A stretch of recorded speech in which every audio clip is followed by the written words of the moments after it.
और फवाद चौधरी ने नवाज शरीफ पर तनकीदी एक्सप्रेस दौड़ा दी। कहते हैं NRO 2 की तफसीलात कौम के सामने रखें। बताएं वो किस डील के जरिए पाकिस्तान वापस आने की कोशिश कर रहे हैं। बताएं कैसे 1100 अरब के मुकदमात में रिलीफ लिया। फवाद चौधरी का इस्लामाबाद में न्यूज़ कॉन्फ्रेंस में कहना था वज़ीर आज़म की गुफ्तगू लीक और टैप हो रही हैं। वज़ीर आज़म का दफ्तर मजाक बनकर रह गया है।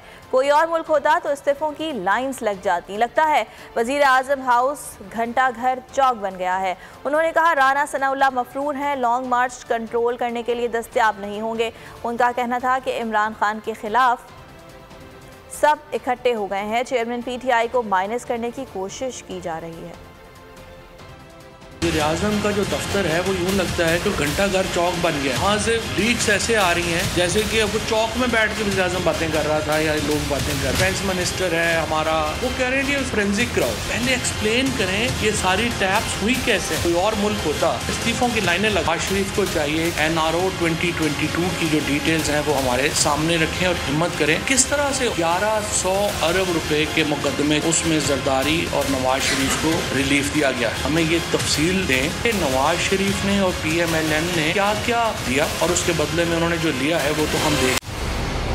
मंजिल, रास्ता, जज्बा, भयानक सच्चाई से हटाए पर्दे और तोड़ डाली झूठ की बेड़ियां।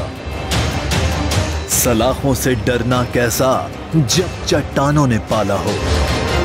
इमरान खान बोल के साथ जुम्मे से इतवार रात 10 बजे सिर्फ बोल न्यूज पर। सबसे ज्यादा व्यूज, सबसे ज्यादा रील्स और सबसे ज्यादा रेटिंग के साथ बोल अब भी नंबर 1 पोजीशन पर बरकरार।